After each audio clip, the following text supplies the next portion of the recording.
Good afternoon and welcome back to INACSL 23. Tonight, I'm saying tonight, this afternoon, it's been one of those. We've had so much going on. I feel like we've already packed in a whole day of learning and we still have half a day left. There's so much going on. My name's Teresa Gore. I am a past president of INACSL and I'm a content manager for HealthySim.com. And with me, I have Dr. Penny Watts, and she is representing our journal, Clinical Simulation in Nursing. And our focus at this session is we're going to look at the journal, some benefits of the journal, some needs of the journal, some opportunities, and all of that. So Penny, let's go with the official name of INACSL's journal. Okay.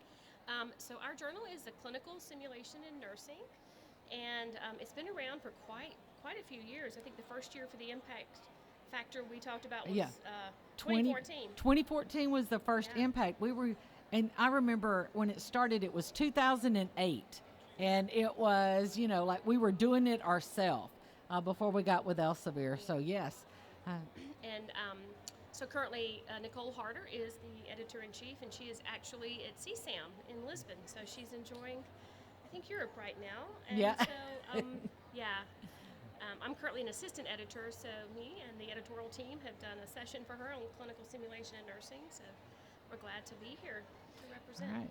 So, what is the focus for clinical simulation and nursing? We know it has to have simulation and it needs to have some nursing usually, but is it just a research journal? No, so luckily clinical simulation and nursing, I'll call it ClinSim because that's a lot easier to say. We take quite a few different articles. I do think one of the things we focused on is no longer are we at everybody likes it, decreases anxiety. So we're really looking at the research articles, and I have a couple of notes of things we're kind of looking for. Intervention studies, some more research, not just justification type studies, scoping reviews, integrated reviews. But it doesn't mean that we don't also take innovation in teaching and simulation. There's also a section called Innovations in Simulation that's a little bit shorter and can be really cool and novel things that are going on. So we're looking for those very different... Our innovators. Innovators. There we go, yes. We need all the cool innovative things that you work on. Interprofessional simulation activities, anything that really will advance the simulation community. We're looking for. So a couple of things, I have some notes I'm going back to. Things related to best practice, the standards, and those being applied in a variety of sessions. There was actually a session today, and I said, are you submitting to the journal? Because it was a really unique way of the standards.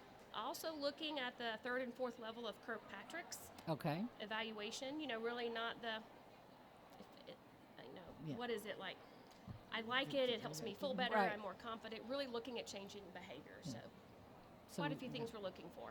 So, that's great because, and that's a hint for anybody wanting to submit, include the standards, Reference the standards. If you're saying you're doing a simulation study, reference the standards you're using in your simulation study. That's one of the things that we're looking for. So that's extremely important. And I know we had research article of the year. We did. Yes. We had a research article of the year and non-research article as well that were presented today. So there's a little bit about that in an editorial that Nicole did recently. So we're excited about that. So people that are submitting, it might be your year next year. Yeah, so think about it because it's not, and that's the thing I like to tell people, is that you can be recognized for the research article of the year and you can be recognized as the non-research article. And you heard those this morning and the little ceremony that those announcements. So that's very exciting. Do you have to pay for this journal if you're a member? You do not have to pay for this journal. It's one of the benefits of being a member, and I get so much of what I do at my center and all the ideas from ClinSim and nursing, and I think that's a benefit. You can also get it via your institution. Depends upon if your institution actually purchases it. But as a member, you get 100% access. And also the standards are free. Yes. So if you're not a member, you can download and have access to all the standards. Right. And if you don't know, if you're here at the conference, you can go and purchase a hard copy. I'm a hard copy girl. So you can purchase a copy of the standards over at the booth, but they're freely accessible for anyone that you can go in and download those and share those with people. And so, that's a great benefit that you don't have to worry about. One of the things I love is that when you're a member, I've got every article ever published in ClinSim because it goes back, and you can go back and look at any of that. So that just increases my ability to look at things. So can you give me a little bit about what's happened in 2022 in the review of the year for the journal? Yeah, so in 2022, 23, and I have notes because I don't want to mess up some of these numbers. I can't memorize all of this. There are almost 400 manuscripts that were submitted, and there were 89 accepted, so the acceptance rate was about 23%, and that's good. So, Yeah. I mean, as we were telling people in our session, it's important to submit. Now, you may get immediate rejection, you may need to get revisions, and that's part of the process, but you always say don't give up, learn, and if you are wanting to submit, which we encourage, be sure you read the author guidelines. I think I said it 20 times this week, but just be sure you really follow that and follow the guidelines. And we encourage you to submit the great things we're doing. But none of this can happen without having some extra people to do what for you? Review. Thank you, Teresa. So we are looking, for reviewers. We want people that can come in and review the articles. I think having a peer-reviewed article gives feedback to the authors themselves on ways to make it clear and better for the journal. It doesn't mean that, just because you get the review and you make your revisions, you'll get accepted. But that piece of it's very important. So if you're interested in reviewing, reach out to Nicole and send her your CV and see if we can't sign you up to review. That's what is a big part of what makes the journal go round. Because if we don't have reviewers, we can't accept. And so this is a call to the membership, really, is that we need you.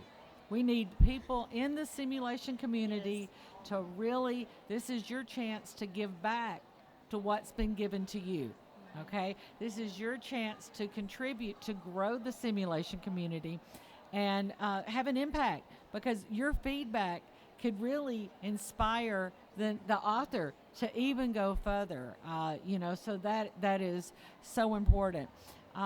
Is there anything else about the journal that that we need people to understand? You've told us the impact factor now, right?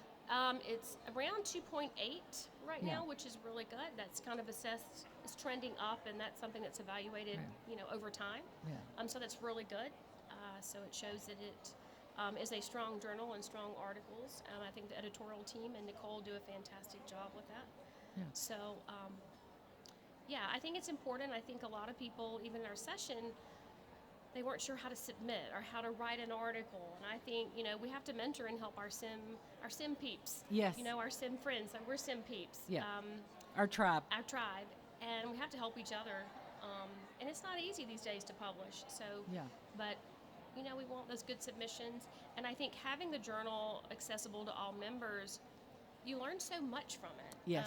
I'm a nerd. I'm on it all the time. When it comes to my email, I'm like, oh my gosh, what's new this month? What can I go try or show my team? So that's really a good benefit to keep us up on what are the latest and greatest things going on. There's actually we just closed submissions for clinical decision making. It's a special edition that will come out December, January, that Donna McDermott is the guest editor. So that'll be another interesting edition with some great articles. So, and there's usually one annual special edition that comes out. So always keep an eye out to see what the special edition is, because that can go, that's the one. I can remember when it was DNP projects. As what were you doing with the DNP project? What were you doing with dissertations? And all of these different things come out. Advanced practice was one. So these are the things that you need to look at, to really keep this growing. So if there's anything else that you want to really tout this journal, because it is world class, and I've had things published there, and so glad that I've had this, and the mentorship that I've received from the editorial board, from the reviewers, to make my articles better.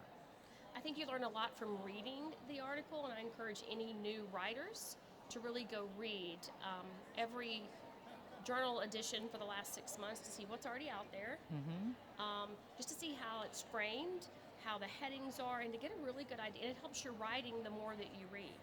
It does. So I think that's a really good thing for us to do. And if you have doctoral students and they're working in simulation, put them in the journal. Say, do this search. Look at the search. See what's out there. See how it's written, because that makes your job as the educator easier if they can do that and do the search. So I think the one thing Nicole would say would be read the author guidelines and be sure it fits, and how long and how many tables. Takes a little work, but it's very worth it. And yeah, it's a great place to publish. all right. Thank you, Penny, for joining us today. We're so excited all of you are here, and hope you're having a great time at this conference. And please read the journal, submit your work, and get published. Thank you very much for attending today.